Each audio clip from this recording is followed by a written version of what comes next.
Hello everyone. कैसे हैं आप सब लोग। होपफुली आप लोग सही होंगे, अच्छे से पढ़ाई कर रहे होंगे। So welcome to my channel bio champs.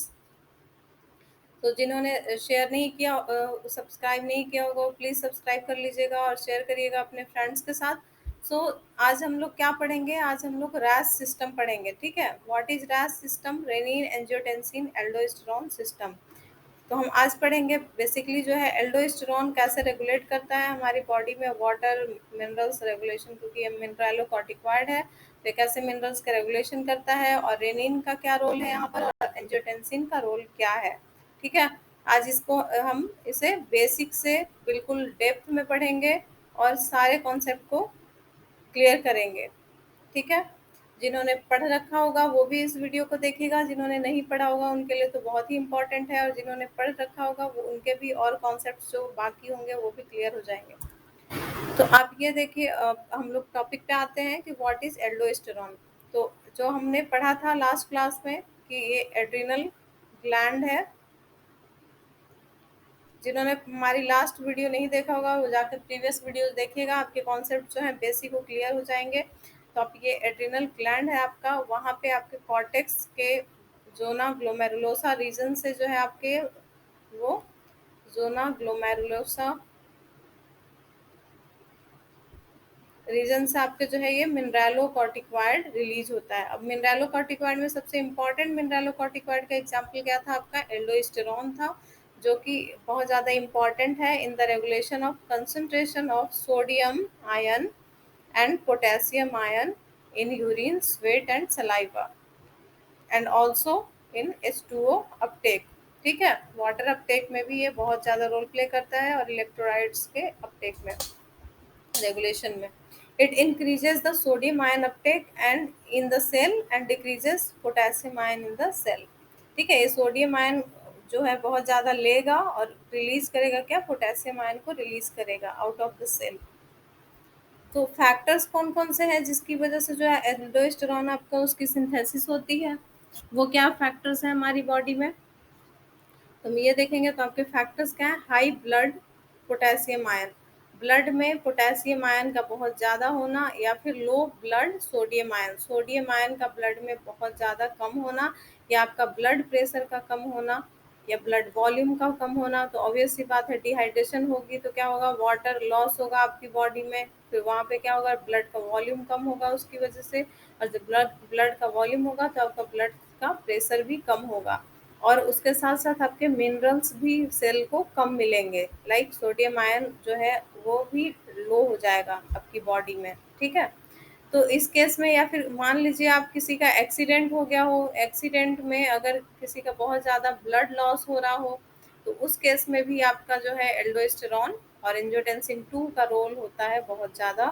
Blood के प्रेशर को इंक्रीज करने में, सोडियम आयन के रीअपटेक में यहाँ पे रोल होता है। तो होपफुली आप समझ गए होंगे एक बेसिक रोल ऑफ एल्डोस्टेरॉन।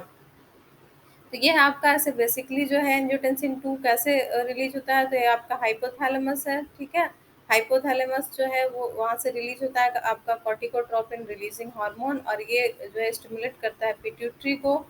ठीक है, और ये पिट्यूटरी से क्या होता है, आपका एड्रिनोकॉर्टिकोट्रोपिन हार्मोन जो है यहाँ से रिलीज होता है, और ये आपका एड्रिनल ग्लैंड पे जाके एक्ट करता है। एचपीए एक्सिस आपको याद होगा, एड्रिनल ग्लैंड पे जब एक्ट करेगा तो इसके कॉर्टेक्स जो है से जो है वो एल्डोस्टेरॉन एल्डोस्टेरॉन रिलीज होगा। तो नॉर्मल कंडीशन में भी एल्डोस्टेरॉन रिलीज होता है जब एंजियोटेंसिन 2 का रोल नहीं होता है, पर उस केस में क्या होता है, आपका एल्डोस्टेरॉन काफ़ी कम अमाउंट में रिलीज होगा, जबकि कॉर्टिसोल बहुत ज़्यादा हाई अमाउंट में रिलीज होगा। जब हम एंजियोटेंसिन 2 का हमारा बॉडी जो है वो स्टिमुलेट करता है, एंजियोटेंसिन 2 आकर के आपके cortex region of adrenal gland पे, तो ये ज़्यादा से ज़्यादा काफ़ी हाई अमाउंट में एल्डोस्टेरॉन रिलीज करता है। ठीक है, so that's why angiotensin 2 is very much important, और एंजियोटेंसिन 2 की सिंथेसिस के लिए renin is very much important. Okay, आप इसको याद रखिएगा, वीडियो को लास्ट तक देखिएगा, आपके सारे कॉन्सेप्ट क्लियर हो जाएंगे। So to increase the synthesis of aldosterone, stimulation from angiotensin 2 is required. Okay, तो आप देख रहे हैं angiotensin 2 कैसे जो है इम्पोर्टेंट है एल्डोस्टेरॉन के रिलीज में। ठीक है, अब यहाँ पे आप देखिए कि ये है मेन आपका रेनिन एंजियोटेंसिन एल्डोस्टेरॉन सिस्टम। और ये हम बहुत अच्छे से समझेंगे, फिगर को देख के बिल्कुल भी डायग्राम देख के घबराना नहीं है, हम एक एक करके समझेंगे, एक एक डायग्राम को समझेंगे। तो सबसे पहले तो आप ये याद रखिए कि ये आपका लीवर का भी यहाँ पे रोल है, काफ़ी सारे बॉडी के जो है ऑर्गन्स वो इन्वॉल्व होते हैं इसमें, लीवर का रोल है, आपका यहाँ लंग्स का रोल है, किडनी का तो रोल है ही, ये आपका किडनी का रोल है, रोल प्ले करता है। तो ये सारे सिस्टम जो हैं वो आपके रेनिन एंजियोटेंसिन के अ, अ, ये सिस्टम में एंजियोटेंसिन 2 के सिंथेसिस में रोल प्ले करता है। ओके, सो सॉरी, जो आपका ये है कि हम यहाँ पे ये समझेंगे कि जैसे आपका एक किडनी है, आप सॉरी यहाँ पे इन्होंने एक शो किया हुआ है, पर आपकी बॉडी में क्या है, दो किडनी है। ठीक है, तो एक किडनी में आपके 1.2 मिलियन अप्रॉक्स नेफ्रॉन्स होते हैं। ठीक है, तो 1.2 मिलियन नेफ्रॉन्स हैं, तो दोनों किडनी में आपके 2.5 मिलियन नेफ्रॉन्स जो हैं वो प्रेजेंट होंगे। तो जब आपके 2.5 मिलियन नेफ्रॉन्स है, हम यहाँ पे अब एक एक नेफ्रॉन की बात करेंगे कि रेनिन कैसे किडनी से नेफ्रॉन से कैसे रिलीज हो रहा है, उसके लिए हम पहले एक किडनी का स्ट्रक्चर समझेंगे। ठीक है, तो ये है आपका जो आ रहा है, ये है क्या आपका एफरेंट आर्ट्रियोल, और ये है आपका इफरेंट आर्ट्रियोल। ठीक है, ये है आपका ग्लोमेरुलस बॉमन कैप्सूल, ग्लोमेरुलस है, और ये आपका नेफ्रॉन है, इसका पीसीटी और लुकोफेनले डीसीटी। ठीक है, ये है आपका एरिया। अब यहाँ पर क्या है, ये आपका है, सॉरी इसको ठीक से बनाना है, थोड़ा इरेज करती हूँ मैं।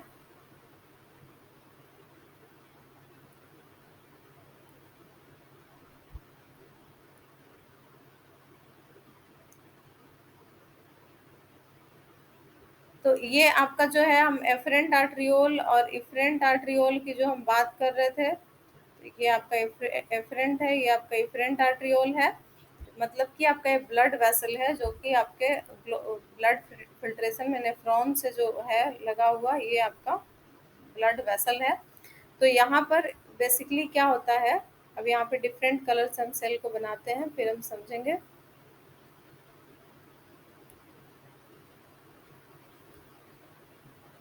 सॉरी,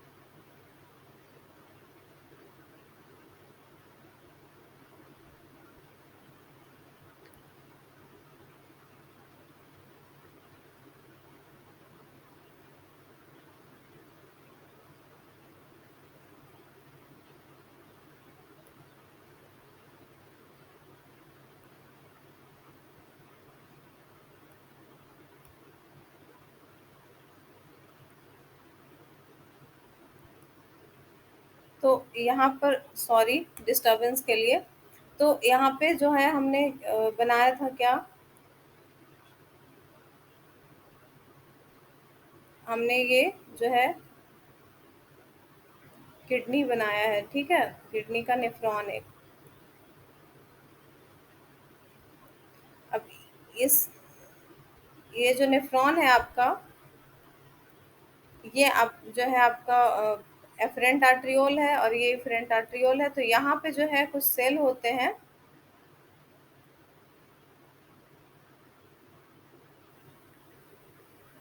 कुछ सेल होते हैं जिसे हम कहते हैं पॉल्किंसन सेल। ओके, ये क्या है, ये यहाँ पे स्पेशलाइज सेल होते हैं, सेल स्ट्रक्चर ये ब्लड वेसल में, और यहाँ पे इन सेल्स का नाम क्या है आपका, पॉल्किंसन सेल्स। और ये एक और सेल्स आपके यहाँ पे नेफ्रॉन पे प्रेजेंट है। ठीक है, नेफ्रॉन्स पे जो प्रेजेंट है वो क्या है आपके, वो मैक्यूला डेंसा सेल्स हैं। ठीक है, मैक्यूला डेंसा सेल्स। तो यहाँ पे जो है स्पेशल टाइप्स ऑफ सेल्स जो हैं वो पॉल्किंसन सेल्स हैं, और यहाँ नेफ्रॉन पे आपके मैक्यूला डेंसा सेल्स हैं। तो ये दोनों टाइप्स ऑफ सेल्स हैं, इनमें डिफरेंस है। डिफरेंस क्या है आपका, पॉल्किंसन सेल्स जहाँ पे ये ब्लड आपका फ्लो है, ये ब्लड फ्लो को डिटेक्ट करेगा। इट मीन्स कि ये क्या है, आपका बैरो रिसेप्टर है। ठीक है, ये बैरो रिसेप्टर है।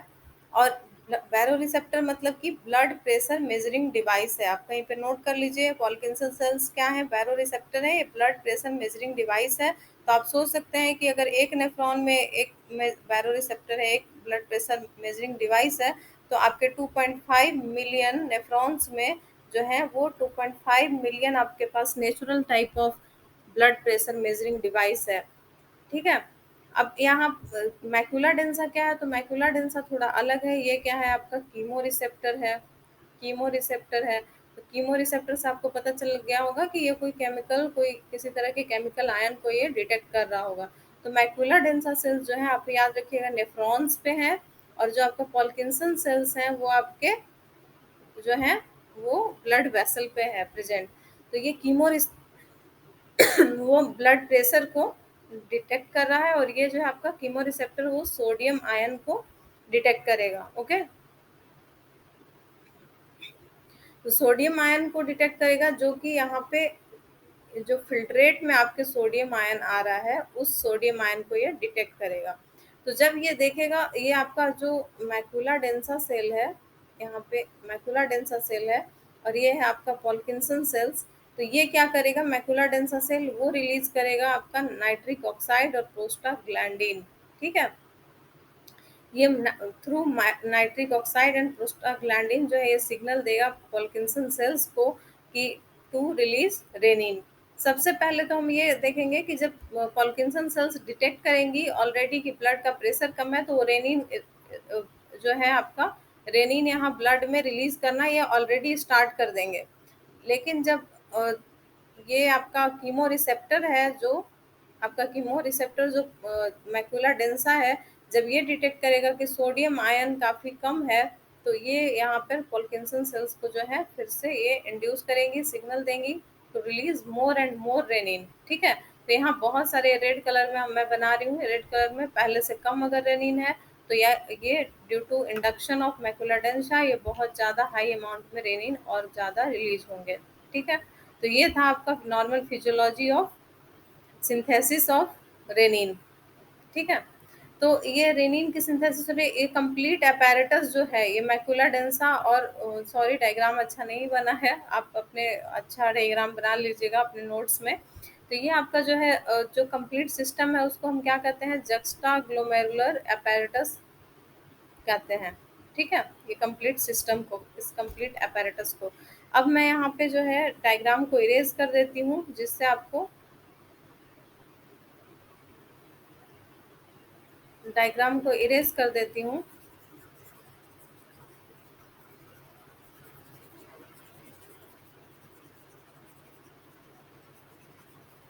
उसके बाद मैं बाकी रोल बताती हूँ आपको रेनिन के, और रेनिन कैसे कन्वर्ट हुआ एंजियोटेंसिन 2 में, वो मैं आपको समझाती हूँ। And sorry for the disturbance, आज पता नहीं क्या है, एक पहले भी जो है वीडियो अच्छे से रिकॉर्ड नहीं हो पाया, ये सेकेंड टाइम मैं रिकॉर्ड कर रही हूँ। सो इसलिए जो है ये मैं यही मैं अपलोड कर दूंगी, क्योंकि बीच में थोड़ा कुछ सेकंड का हिंड्रेंस हो गया था, उसके लिए सॉरी। चलिए आते हैं, अब हमें क्या हुआ, हमें रेनिन मिल गया किडनी नेफ्रॉन के थ्रू सिंथेसिस होके। ठीक है, ये रेनिन मिल गया हमें। अब रेनिन का रोल क्या है, या लीवर जो है वो मैंने बताया था आपको कि लीवर, लंग्स और ये सारी चीज़ें इन्वॉल्व है ऑर्गन्स। तो लीवर से आपके जो है एंजियोटेंसिनोजेन रिलीज होगा। जब मैंने पढ़ा था तो किसी ने मुझे इतने अच्छे से नहीं समझाया था, पर मैं आप लोगों को समझा रही हूँ बिल्कुल बेसिक से एक एक चीज़, जो आप कहीं कंफ्यूज ना हो। तो आप ध्यान से पूरी वीडियो देखिएगा। लीवर जो है वो एंजियोटेंसिनोजेन रिलीज कर रहा है। एंजियोटेंसिनोजेन जब रिलीज होगा, ये है आपका 450 अमाइनो एसिड का ग्लाइकोप्रोटीन। ठीक है, अब ये इस पे क्या होगा, रेनिन यहाँ पर आके एक्ट करेगा, रेनिन एंजाइम है, ये जब एक्ट करेगा तो ये क्लीव कर देगा एंजियोटेंसिनोजेन को इन 10 अमाइनो एसिड पेप्टाइड। ठीक है, अब ये क्या हो गया, आपका सिर्फ और सिर्फ 10 अमाइनो एसिड का पेप्टाइड रह गया, एंजियोटेंसिन 1। अब 10 अमाइनो एसिड के पेप्टाइड को अब क्या करेगा, एस आएगा, एंजियोटेंसिन कन्वर्टिंग एंजाइम, इसका फुल फॉर्म है। ये क्या है आपका, ये एक्टो एंजाइम है, ये आपका एक्टो एंजाइम है। तो ये क्योंकि एक्टो मीन्स क्या हुआ आपका, ये सेल सरफेस पे प्रेजेंट है, लंग्स के सेल सरफेस पे, surface of pulmonary and renal epithelium endothelium पे ये प्रेजेंट है एक्टो एंजाइम। ये एस आएगा, एंजियोटेंसिन कन्वर्टिंग एंजाइम। इसका जब रोल आएगा, ये भी एक एंजाइम है, ये एंजियोटेंसिन 1 पे जो है क्या करेगा, क्लीव करेगा ये दो अमाइनो एसिड को, ल्यूसीन को एंड हिस्टीडीन को, और इस तरह से ये कन्वर्ट हो जाएगा एंजियोटेंसिन 1 इनटू एंजियोटेंसिन 2। अब आपको एंजियोटेंसिन 2 मिल गया, एंजियोटेंसिन 2 अब क्या करेगा, ठीक है। तो ये तो सबसे पहले आपको पता है कि ये एल्डोस्टेरॉन के सिक्रीशन को बढ़ाएगा, ठीक है। ये एल्डोस्टेरॉन के सिक्रीशन को बढ़ाएगा, और ये क्या करेगा, आपका सिंपैथेटिक एक्टिविटी को बढ़ाएगा। जब sympathetic activity sympathetic nervous system को स्टिमुलेट करेगा, तो ये जो है इसके थ्रू वैसोकंस्ट्रिक्शन, और आपको ये मायोकार्डियल टिश्यू पे ये जो है बहुत ज़्यादा एक्ट करेगा। हार्ट का जो है, हार्ट का सिस्टोलिक प्रेशर बढ़ाता है due to induction in sympathetic activity. जो है ये सिस्टोलिक प्रेशर बढ़ाएगा, ब्लड प्रेशर उसमें रोल प्ले करेगा। और ये आपका जो है ये बेसिकली जो है वैसो कॉन्स्ट्रिक्टर इफेक्ट देगा वहाँ पर भी, हार्ट पे भी, और वहाँ पे आपका आर्टरीज का देखिए यहाँ पे ये इसका रोल है, ये कि arteriolar vasoconstriction increase increase in blood pressure, ठीक है। तो इस तरीके से ये जो है अपने सिंपैथेटिक एक्टिविटी से भी और ऐसे नॉर्मली भी ये वैसो कॉन्स्ट्रिक्शन इफेक्ट देगा इन ब्लड वेसल। और ये हार्ट के रेट को भी, ये हार्ट पे सिंपैथेटिक एक्टिविटी का रोल है आपका, कि हार्ट का बेसिकली ये प्रेशर, सिस्टोलिक प्रेशर वहाँ से बढ़ाएगा, ठीक है, और नॉर्मल भी वैसो कंस्ट्रिक्शन करेगा। फिर क्या करेगा ये आपका tubular sodium ion calcium ion reabsorption करेगा and potassium ion excretion H2O retention. तो ट्यूबुलर कहने का मतलब आपका क्या है, ये ट्यूबुल है आपका नेफ्रॉन का। तो यहाँ पे क्या होगा, ये सोडियम पोटेशियम एटीपीएज जो है, ये मान लीजिए सोडियम पोटेशियम एटीपीएज है, तो इसको एक्टिवेट करेगा। तो ये क्या करेगा, यहाँ ट्यूब्यूल से जो फिल्ट्रेट है वहां से सोडियम आयन को ये रिटेंशन होगा इंटरस्टिशियम में, इंटरस्टिशियम से ये फिर फर्दर जाएगा आपके ब्लड में, ठीक है। तो इस तरीके से अपटेक करेगा ये सोडियम आयन का, और वहां से सोडियम पोटेशियम टीपीएस है जो क्या करेगा, पोटेशियम आयन को ट्यूबुल में ल्यूमन में ले आएगा। ये कैल्शियम आयन को भी अपटेक कराएगा, H2O का भी ये रिटेंशन कराएगा, वाटर का भी, ठीक है। अब एड्रिनल ग्लैंड पे आपको पता ही है कि एड्रिनल ग्लैंड पे क्या करेगा, आपके यहाँ पे कॉर्टेक्स रीजन पे ये एंजियोटेंसिन 2 जो मैंने प्रीवियस स्लाइड में बताया था, एंजियोटेंसिन 2 स्टिमुलेट करेगा, और यहाँ से एल्डोस्टेरॉन काफ़ी ज़्यादा अमाउंट में जो है वो सिक्रीट होगा, और ये फर्दर जो है आपका H2O रिटेंशन वगैरह ये जो है इंक्रीज करेगा, ठीक है। आपका ये क्या बच गया, पिट्यूटरी ग्लैंड। यहाँ पे ये जो है हाइपोथैलेमस को का एक्टिवेशन के बाद पिट्यूटरी ग्लैंड का जो है पोस्टेरियर पिट्यूटरी ग्लैंड को एक्टिवेट करेगा एंजियोटेंसिन 2। और ये क्योंकि ब्रेन में जो है, ब्रेन में ये हाइपोथैलेमस रीजन के पास जो है, यहाँ पे भी ब्लड के प्रेशर को डिटेक्ट करेगा, और यहाँ पे भी एंजियोटेंसिन 2 जो है यहाँ रोल प्ले करता है अपना, और ये हाइपोथैलेमस को ये एक्टिवेट करता है, और हाइपोथैलेमस के स्टिमुलेशन से ये यहाँ पे आपका पोस्टेरियर पिट्यूटरी भी जो है वो स्टिमुलेट होगा, और वो क्या करेगा, आपका एडीएच सिक्रेशन करेगा। और एडीएच में हमने पढ़ा है कि कलेक्टिंग डक्ट रीजन में ये जो है एडीएच वो बहुत ज़्यादा वाटर रिटेंशन का काम करता है। जब वाटर रिटेंशन ज़्यादा हुआ तो ब्लड का वॉल्यूम बढ़ जाएगा, ब्लड वॉल्यूम बढ़ेगा तो ब्लड का प्रेशर भी बढ़ जाएगा, ठीक है। तो इस तरीके से काम करता है। ये होल जो है वाटर एंड सॉल्ट रिटेंशन हो रहा है यहाँ पे, effective circulating volume increases, perfusion in the juxtaglomerular apparatus increases. तो मैंने जो बताया था आपको मैकुला डेंसा सेल और पॉल्किंसन सेल्स का जो पूरा जो है इसका बताया था आपको फंक्शन, तो उसको कंप्लीट apparatus को क्या कहते हैं, हम जस्टाग्लोमेरुलर apparatus कहते हैं। ये आप नोट कर लीजिएगा, याद रखिएगा, ठीक है। तो इस तरीके से हमारा रेनिन एंजियोटेंसिन एल्डोस्टेरॉन सिस्टम काम करता है। तो आप जो है होपफुली आपके समझ में आ गया होगा।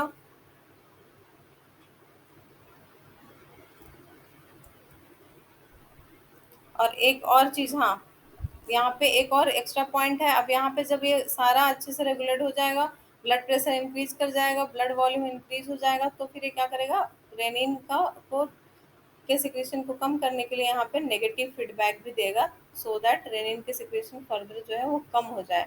ठीक है। और एक और चीज़ है आपका ब्रैडिकाइनिन। ठीक है। ब्रैडिकाइनिन ये क्या है, आपका वैसोडाइलेटर होता है। वैसोडाइलेटर है, तो अगर हमें यहाँ वैसो कॉन्स्ट्रिक्शन की जरूरत है तो हम वैसोडाइलेटर को क्या करेंगे, इनएक्टिव करना चाहेंगे।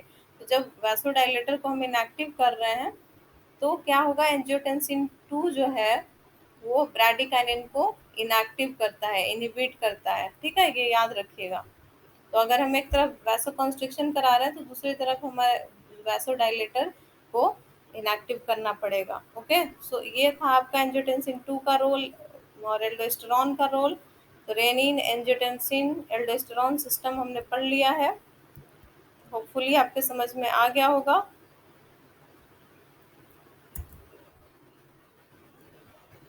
Thank you so much. Please subscribe my channel. जो नए होंगे आप जो बिल्कुल न्यू होंगे स्टूडेंट, वो सब्सक्राइब करिए मेरे चैनल को, शेयर करिए अपने फ्रेंड्स के साथ ज़्यादा से ज़्यादा। अगर किसी तरह का कोई भी कंफ्यूजन है तो मेरे कमेंट बॉक्स में बताइए, कमेंट बॉक्स में कमेंट करिए।